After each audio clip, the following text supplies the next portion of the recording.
Hello everyone. Today I am going to start the second chapter of your physics NCERT book. The name of the chapter is current electricity. In this particular chapter we will discuss the basic property of charge when it is in motion within a conductor, and that particular property is current.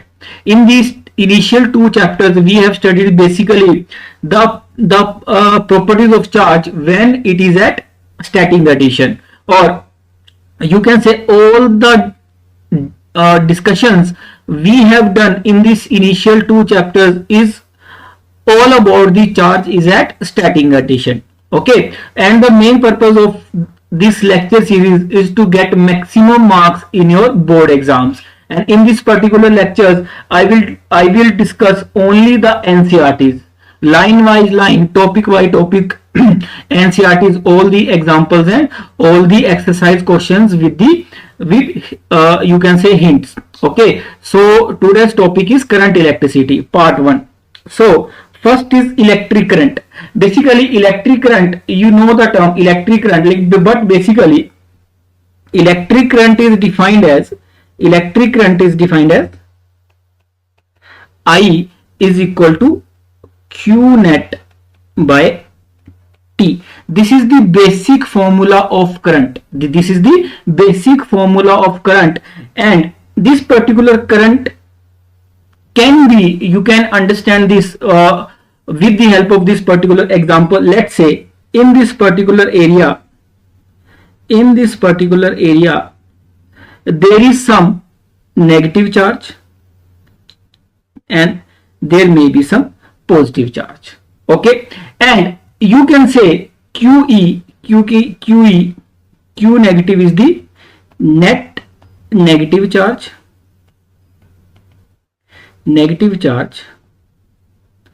and Q positive is net, you can say positive charge in moving in forward direction. Both are moving in positive direction, in forward direction, you can say moving in forward direction,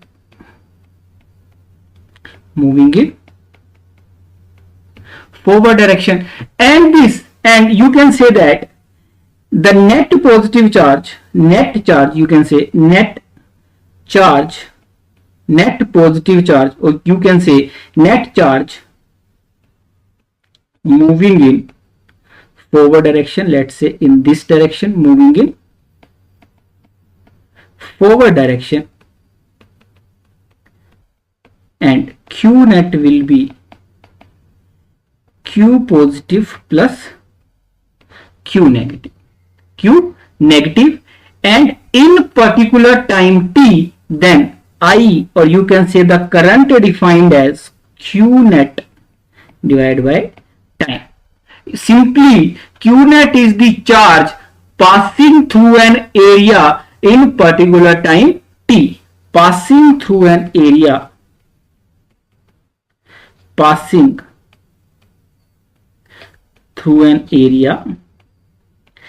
in time t,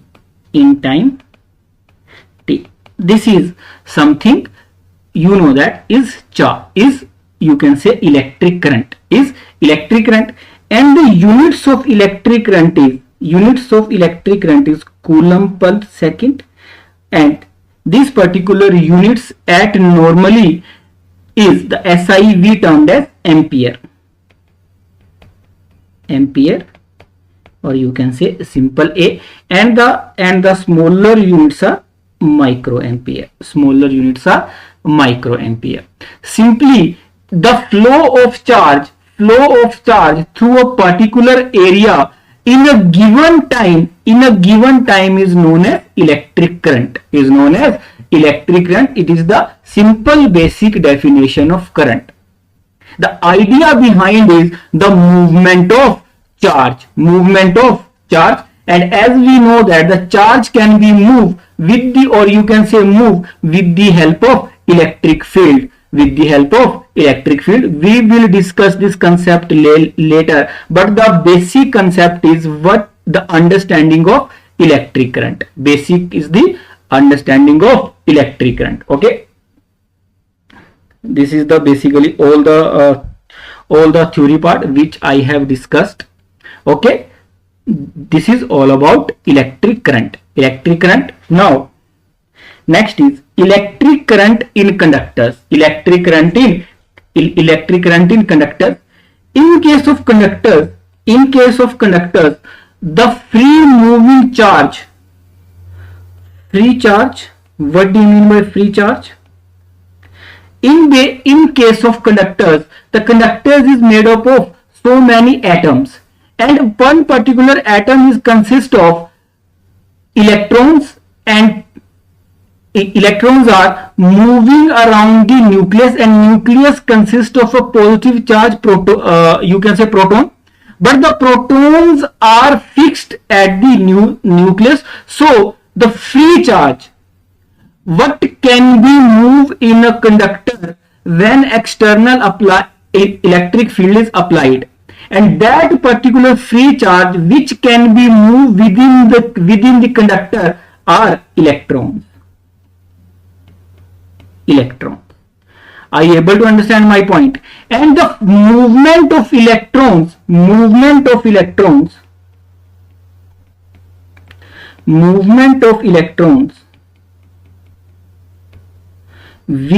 conductor,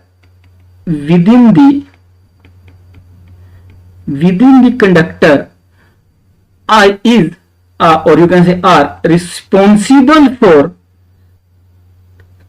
movement of current, is responsible for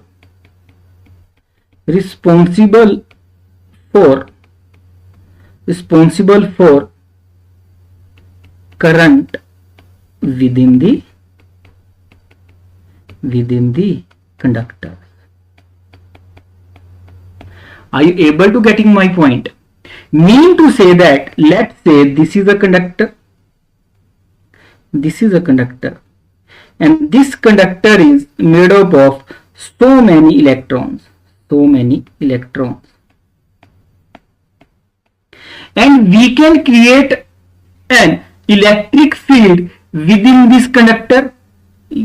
For example, if I have placed this plus q charge here and minus q charge here, and these charges are very large as compared to the charge of electrons, then can you answer this question, what will be the direction of electric field? And from electrostatics, the direction of electric field will be in this direction. This is the direction of electric field, and due to the influence of this electric field, these particular electrons will accelerated, or you can say that will move in this direction. Where you means to say that these particular electrons move in the left hand direction with the application of external electric field, external electric field. Are you able to getting my point? This is basically the reason for the movement of electron within the conductor, external electric field. And if there is an electric field, we can say that there will be a potential difference. Because here in whole chapter we will discuss some terms like battery, EMF, and all these terms are related to the potential difference. If we create a potential difference across the conductor, flow of electrons will take place. Here we will not say all the time there is an electric field, we will just say there is a battery which provide the potential difference. Indirectly mean to say that the battery will set up, or the energy source will set up external electric field across the conductor, and the flow of electrons take place, and the flow of electron take place in a particular area in a particular time period is known as electric current. So in simple words, you can say that electric current in conductors is due to the flow of electrons in a particular direction in the application of external electric field. This is the basic case. This is the basic case. If you apply the continuous electric field, then the electrons will move across the conductor. Okay, are you able to getting my point? So this will be the direction of current. This will be the direction of current. Okay, this is basically the theory what we have discussed here. If there is no external field, if there is no external electric field, the electrons are in random motion, and they will not produce a net electric current. Due to this random motion, the net displacement of electrons is zero. If there is no external electric field, of course, in room temperature, the electrons will move, but the movement is in random directions, and the net current will not produce. Net current will not be produced. Are you able to getting my point? Next is Ohm's law. Ohm's law is basically nothing but it is a law, and it's stated that Ohm's law basically stated that if you apply a potential difference across the conductor,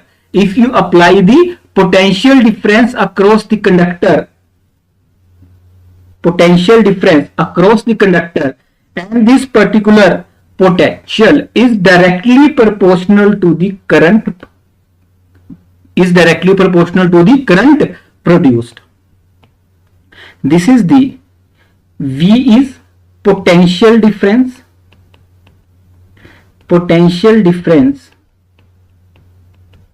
across the conductor,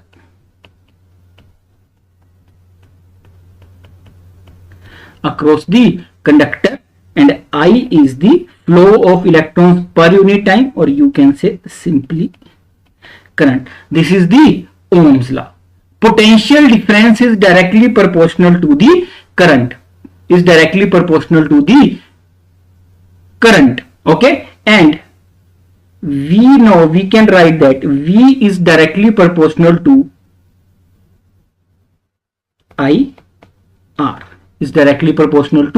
IR. If we remove this sign of proportionality, then there is a term known as R, and R is nothing but the resistance of the material. Resistance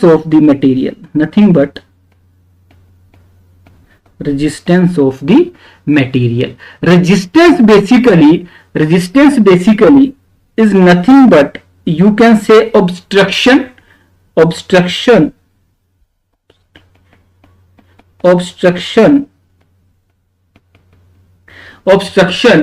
which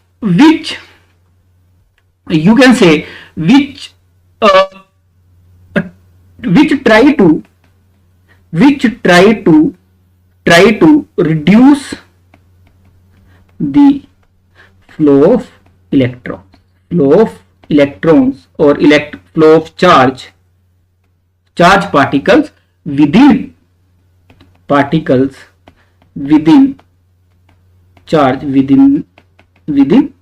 conductor. Resistance is responsible for the charge not to flow in the particular conductor. Or you can say that if you want to flow the electron in particular conductor, the whole energy is not consumed by the electrons. This particular energy is some energy wasted across the resistance. Okay, this particular resistance, the units of resistance are ohm, and sign is like this, which you have already studied in class 10th. This is the sign of resistance. Resistance is also depends upon, you can say, R is equal to V by I. the ratio of V by I is equal to resistance, but R is independent of, R is independent of voltage as well as current. Independent of voltage, or you can say potential difference, as well as conductor. This resistance is the second element of the circuit. First one was capacitor, and the capacitance was also the ratio of you can say Q by V, but independent of charge as well as potential difference. Charge as well as potential, so same, the resistance is independent of potential as well as current, only depends on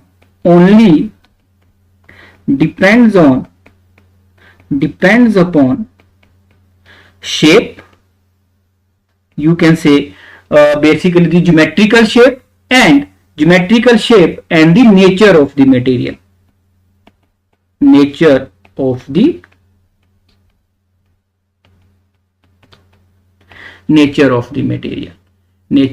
material, and R is also written as rho into L by A,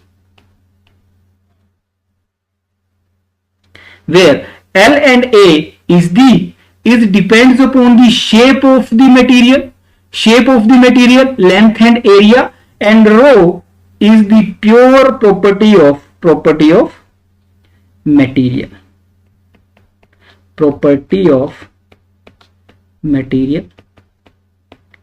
And this rho is known as resistivity.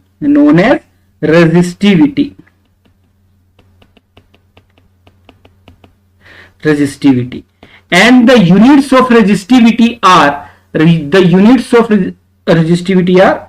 ohm meter. Okay, the resistance, and what is L and what is A. For example, this is a conductor.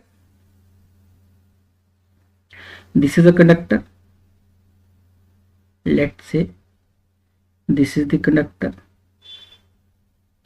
and this is the direction of current. Let's say this is the direction of current, and V is the potential difference. Across the current, across the conductor. This is the conductor, and V is the potential difference across the conductor. Then R is, and this is L, and this is A. Here in this formula, A is the area of cross section. L is the length of the conductor. L is the length of the conductor.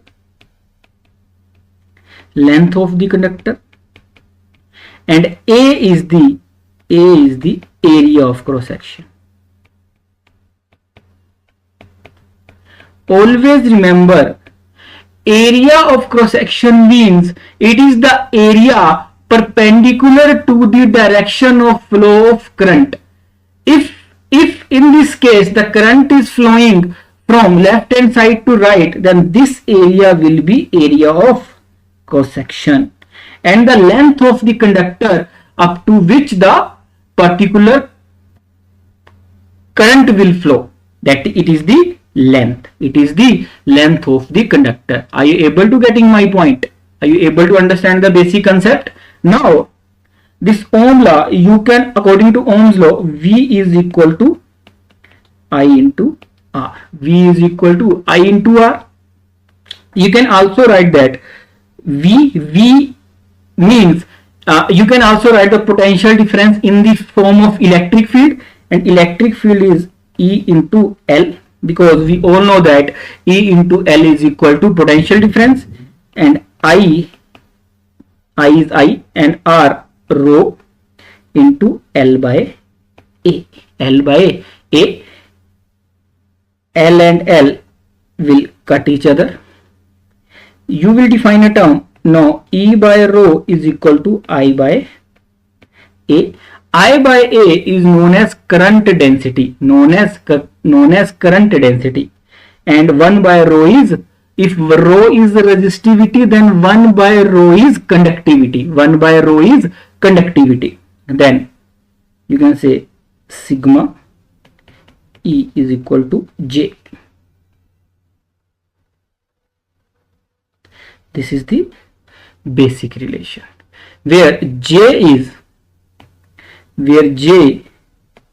is current density, which is current per unit area, and sigma is opposite of resistivity related to resistance, the obstruction of the flow of current, and conductivity, the easiness of flow of current. Then sigma is conductivity, which is equal to 1 by rho or 1 by resistivity. Okay, are you able to getting my point? This is the basic idea behind the Ohm's law.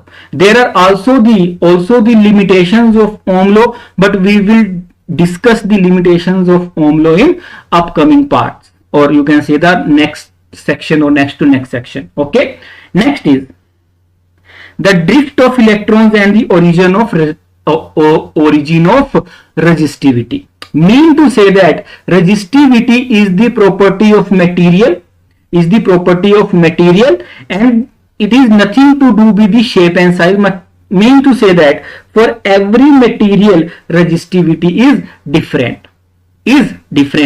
So from starting, let's say there is a conductor. Let's say this is a conductor. This is a conductor, and this particular conductor is consists of so many electrons. Let's say these are the electrons,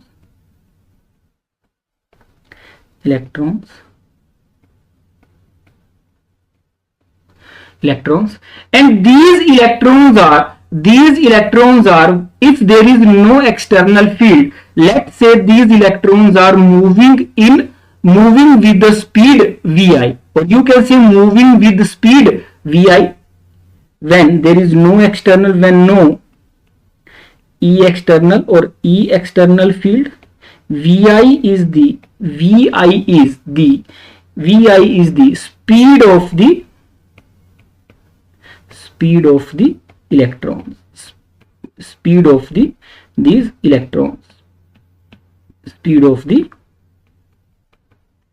electrons, but the speed is you can say the random motion.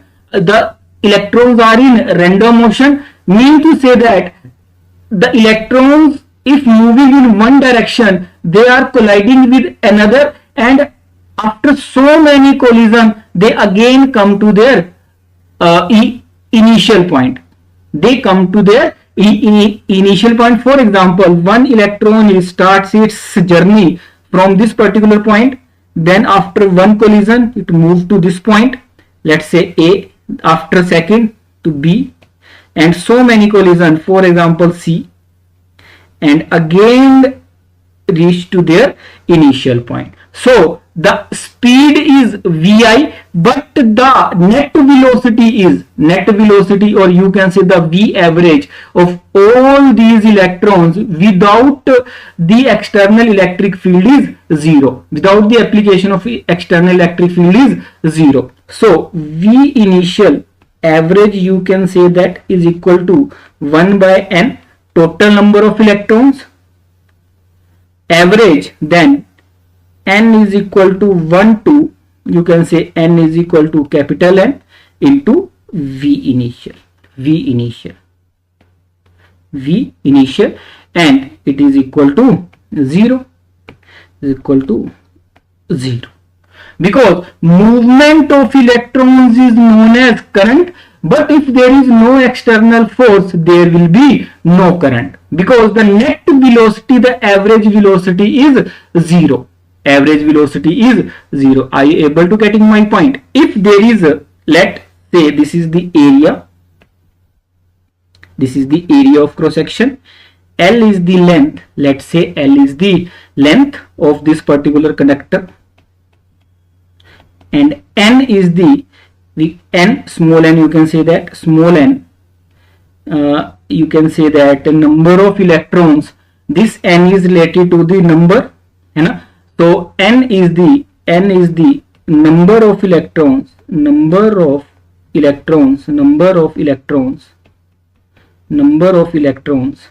per unit area, per unit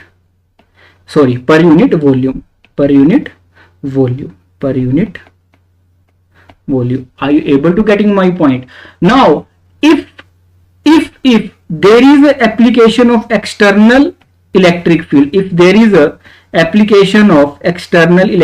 let's say E is the external electric field, let's say this direction of electric field is this direction, then the flow of electron, or we can say that the current will move from left to right direction, then the current will, or this particular electrons will move in this direction. Are you able to getting my point?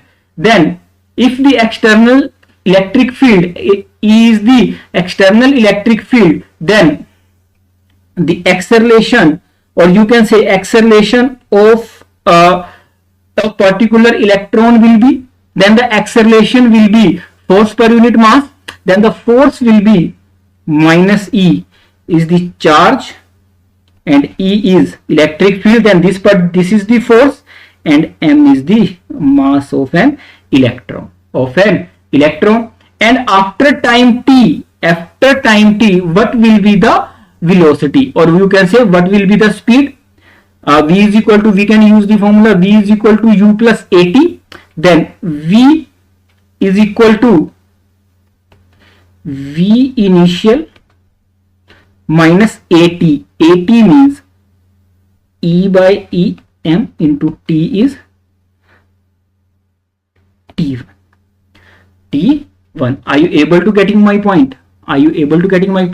Then, but if you want to make things easy for yourself, or this particular, because in this particular derivation we have taken so many assumptions, so we can take the average, of final velocity, then V average will be equal to V initial average minus m into T average.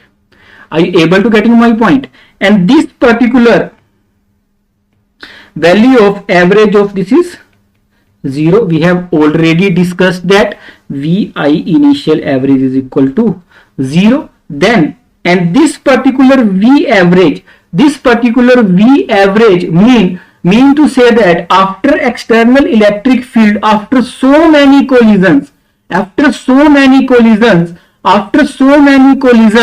the electron shifted just you can say this very small displacement in a time with the help of this V average. Are you able to understand my point? With the help of this V average, and that particular V average is known as drift velocity, drift velocity, and minus by m, and T average is known as tau. You can say that relaxation time is known as, this is Vd is drift velocity. You can say the net velocity of this particular charge after so many collisions, and Vd is drift velocity and tau is relaxation time. The average time taken by the electron before another collision, to take another collision. You can say the average time between two collisions is relaxation time, and this is the average time. For some collisions the time may be more than tau, and for some may be less than tau. But for make things easier for us, we have take this relaxation time tau. Are you able to getting my point? And Vd is the drift velocity, the net velocity attained by the electron after the application of this electric field. Don't get confused. Don't get confused. Then you can say that now you can say that the total number of electrons present, or you can say total number of electrons, you can say the total charge particles. Total charge particles. What is the value of total charge particles? If n is the number of total charge carriers, or you can say the total number of electrons. What is the total number of electrons? Will be n into volume. And what we have defined n as the number of electrons per unit volume, or you can say the number of charge particles per unit volume. Then n into volume will be, you can say that total number of electrons or total number of charge particles. And n we have already defined there, n, this is the n. And if this is the length, and Vd is the, and this is the length, and time taken by, let's say that delta t. Let's say delta t is the time taken by electron to complete this distance. Then the length can also be written as, L can also be written as, Vd is the drift velocity and delta t is the time. L can be written as Vd dot delta t. Now you can say that now the volume can also be written as, n, A is the area and length is Vd into delta t.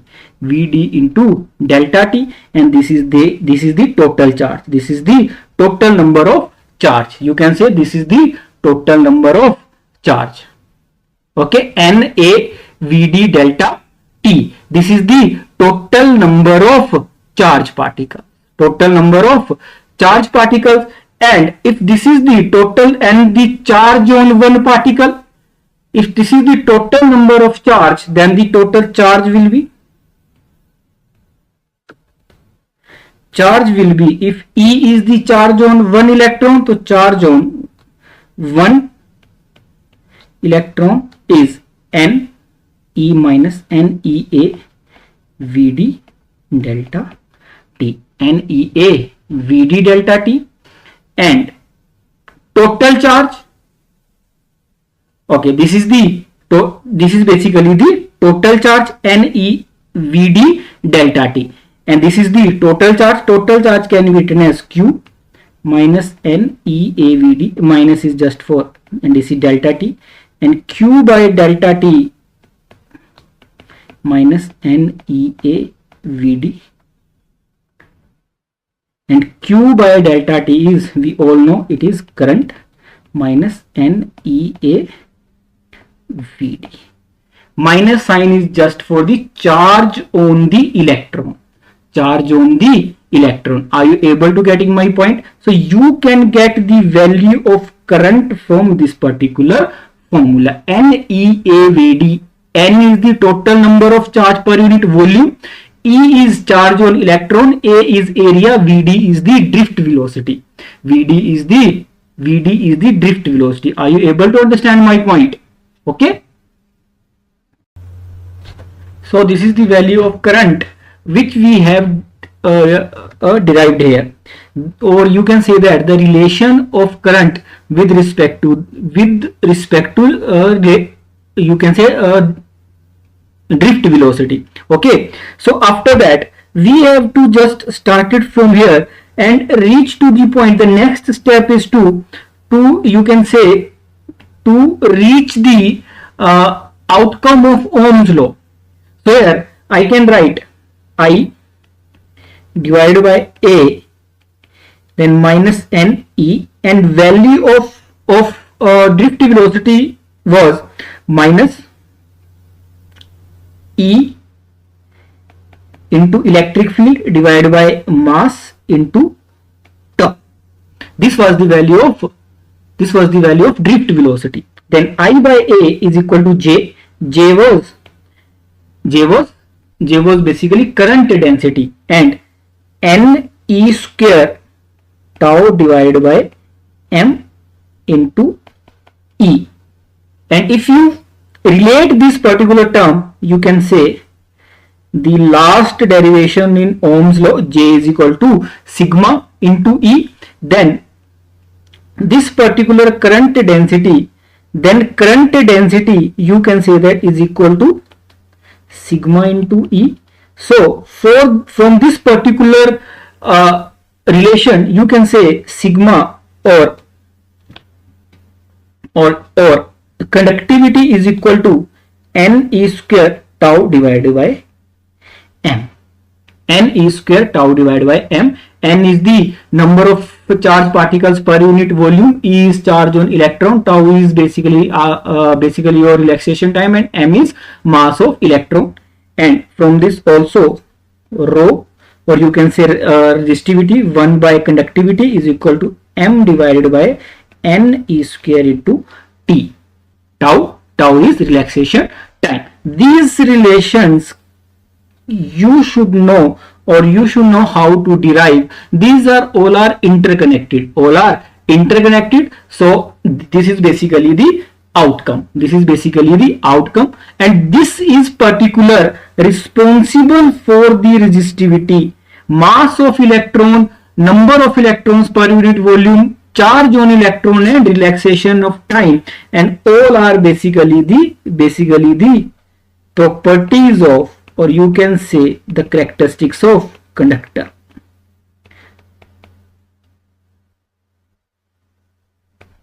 Properties of conductor. Are you able to understand my point? So rho is the you can say related to the characteristic of conductor, and area and length are the shape or the basically geometric shape of that particular object or that particular conductor. Okay.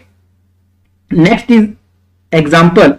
A copper wire of cross-sectional area A is given 1 into 10 raised to power minus 7 meter square, carries a current of 1.5 ampere. So I is also given. Assume that each copper atom contributes one conduction electron. Each particular atom, the density of the copper is this and its atomic mass is this.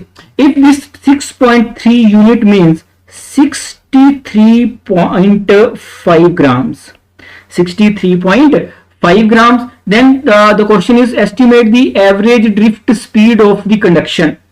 Here the formula was I is equal to NEA VD. VD basically is drift velocity. Then you have to find the value of VD. VD means drift velocity is I NEA. Okay, everything is given, but N is not given. Then you have to find the N from this particular relation. In your basically chemistry, you know the moles concept. The mole concept says that 63.5 grams of copper have you can say that, and according to question, the carries assume that the each copper atom, so have each copper atom contributes one conduction electron. So 63.5 gram have 6.0 into 10 raised to power 23 atoms, means 6 into 10 raised to power 23 electrons.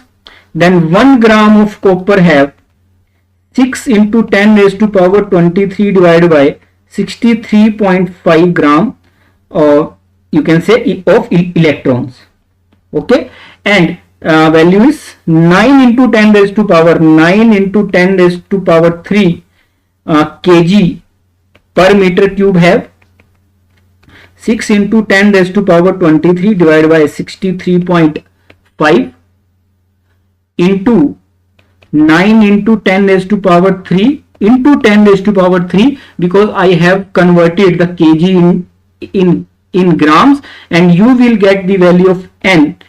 N is equal to approximately 8.5 into 10 raised to power 28.5 into 10 raised to power 28 per meter cube. This is the n. N was defined as the number of electrons per unit volume. Now you put this particular number here in this particular relation, then you will get Vd is equal to I. Value of I is given 1.5 ampere. N is 8.5 into 10 raised to power 28, and next is E. E is area, E is charge of electrode, 1.6 into 10 raised to power minus 19, and area was 10 raised to power minus 7. 10 raised to power minus 7. This is basically the Vd. This is the, I have just put the terms, and you will get the value of Vd is equal to 1.1 meter per, approximately 1.1 meter per second after calculations. Okay, so here is the next part. Compare the drift speed obtained above the thermal speed of the copper atom. Thermal speed, you will get thermal speed, the relation was you can say from the Boltz's constant etc., which you have studied in the basically the kinetic theory of gases. At that particular place, the value will comes out to be, if you have compared the kinetic energy 3/2 kb, T was the temperature at room, you will get the value approximately 2.2 into 10 raised to power 2 meter, 10 raised to power 2 meter per second, and which is basically the random speed, which was the random speed of that particular electron. But for find the current, the net movement should be there now. There is a net speed, but the net velocity was not there. The speed of propagation of electric field along the conductor, which is equal to the basically which is equal to the speed of light. Electric field have the, which we will study in chapter 7, why the electric field has the speed is equal to 3 into 10 raised to power 8 meter per second, but the speed of electric field will be this. For your board exams, the A part is very, very important, because in this A part, this particular question will try to show how to use these particular formulas, So this is the way how to use. Next part is, I think next example is, in example 3.1, the electron drift speed is estimated to only a few meter per second for currents in the range of a few ampere. How then is current established almost the instant a circuit is closed? Because there are, in a particular volume, there are so many electrons. For example, this is the conductor. Let's say this is the conductor, and in this particular boundary there are electrons. When there is external applied electric field, these electrons move out of this area. There is nothing that this particular electron has to reach here. After applying the external electric field, these electrons start moving from this particular area. That's why when there is a instant, if there is a circuit is closed, there is a establishment of instant current. Instantly the current will be established. Okay, next is the electron drift arises due to the force experienced by electrons in the electric field inside the conductor. But force should cause acceleration. Why then do the electrons acquire a steady average drift speed? Because in case of drift speed, when the average speed, mean to say that this average speed is constant for every electron, and this average drift velocity get from the acceleration. But when we defined this particular drift velocity, we used the word average velocity, and this is constant for the electrons. You can say before collision or the gap between the two collision, this average velocity will be same. Okay, so that's why this particular, you can say that there is a study drift speed. This is basically the average of all these speeds. Okay, if the electron drift speed is so small and the electron's charge is small, how can we obtain large amount of current? Because there are so many number of electrons in a particular atom or in a particular molecule. When electrons drift in a metal from lower to higher potential, does it mean that all the free electrons of the metal are moving in the same direction? No. All the electrons are not moving in the same direction, because we have, whatever we have defined, we defined in the terms of average. In the terms of average. Okay. Are the paths of electrons straight lines between successive collisions? Yes, in the absence of electric field, the paths are straight. If you applied the external electric field, the path is not straight, the path will be curved. Why? Because that particular external electric field try to align the movement of that particular electrons opposite to the applied external field. Okay, if for example electric field is in this direction, an electron initially moving in this direction, then this particular electron will get the force for example in this direction. So the path will be curved. So in the absence of external electric field, there is the path will be straight, and if there is an electric field, the path will be curved. Are you able to getting my point? All the explanations are well written in your NCERTs. I have just explained the answer. You can check the answer from the NCERTs. Okay. Next is mobility. Mobility just is basically a mathematical term which is defined as in mu. The mobility is basically the drift velocity per unit electric field. Mu is drift velocity divided by electric field, and drift velocity is, you know that the drift velocity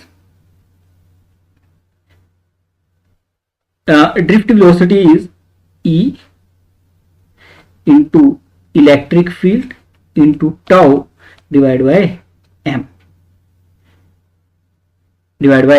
This is drift velocity divided by E, and E will cut each other, then you will get E, charge on electron, tau is relaxation time, and m is the mass of electron.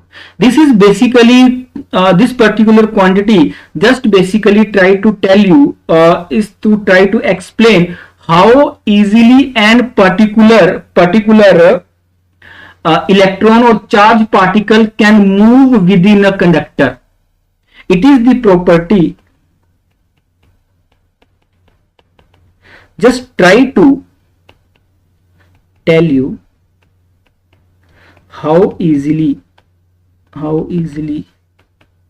charge particles move within a conductor. Are you able to getting my point? This is just a mathematical term. You should know the relation. This is E tau divided by m. Okay. Next basically is the limitations of Ohm's law. Ohm's law was V is directly proportional to, or V is equal to IR. But in a real sense, Ohm's law is valid for you can say is not applicable all the time. First there are you can say three type of deviations. First one was non-linearity. V is directly proportional to I, but not a straight line. It will give you some type of curve. First one is the you can say non-linearity. linearity means this kind of curve, you can get this kind of curve. You can get this kind of curve. Second is sign dependence. If V is directly proportional to I, if you reverse the direction of potential, if you reverse the direction of potential, and at same value you will not get the same current. For example, second case, if you can say that if at 5 voltage you will get the value of 4 ampere, you will get the value of 4 ampere, but if you applied minus 5 volt potential, then you will not get the value of 4 ampere. This is the case of reversal of potential. If you reverse the potential, you will not get the same current. We will discuss this particular property when we discuss the semiconductor devices in semiconductor devices, the last chapter of this particular book. Then next one is the non-unique VI relation. Non-unique VI relation, you can say that in some cases the one value of V can give you two values of current. This kind of relation, for example, if this kind of relation can be there at a particular value of V, for example this is V, you will get two values of current. This is I1 and this is I2.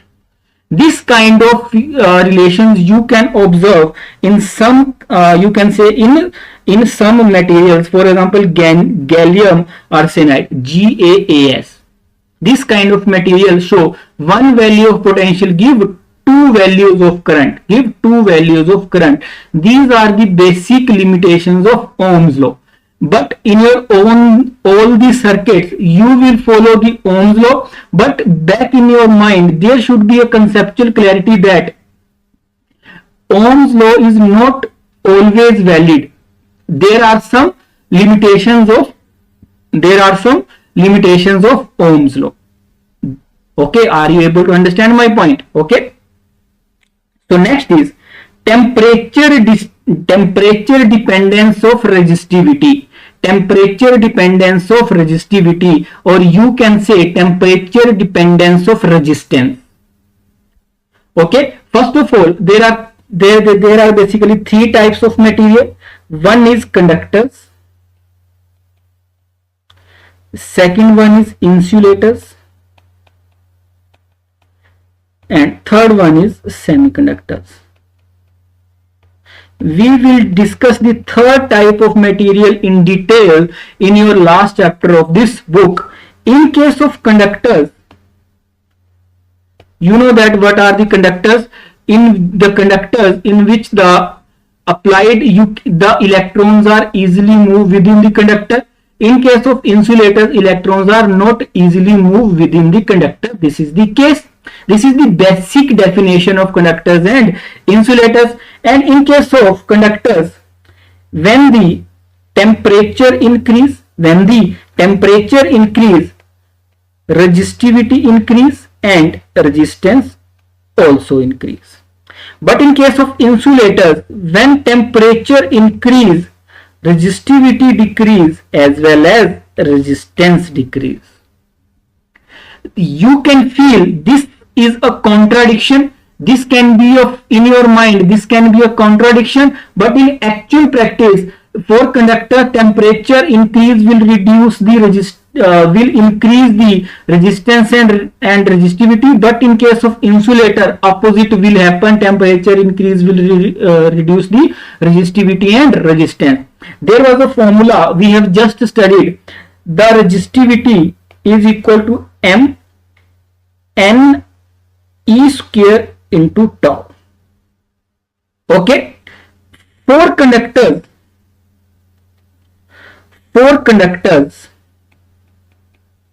as temperature increases, the relaxation time tau will decrease. If temperature time means the relaxation time means the collision time between two charge particles will decrease due to their increase in random motion due to increase in temperature. Due to increase in temperature, their relaxation time decrease, mean collision, the time for two collisions will decrease. That's why resistivity increase. Of course, n increase, number of free electrons increase due to increase in temperature. But in case of conductors, this tau will dominate. This factor will dominate. Are you able to understand my point? Are you able to understand this particular point? That tau will dominate. But in case of insulators,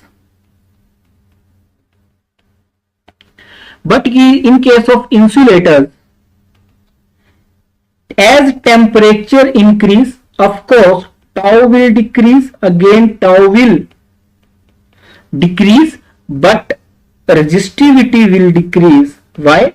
Because n will increase. All the factors are same, but in case of insulators, n will dominate. The number of free electrons will dominate, and that will the free number of charge particles or free number of electrons will reduce the resistivity in case of insulator. But in case of conductors, the relaxation time, or you can say the tau factor, will dominate. Okay, and the relation is simple.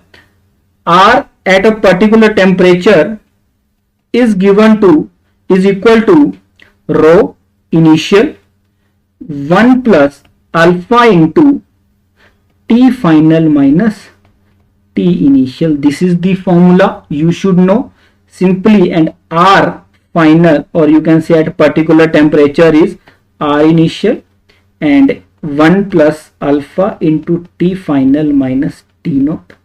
And this relation is, you can say these two relations are, you should remember all the time.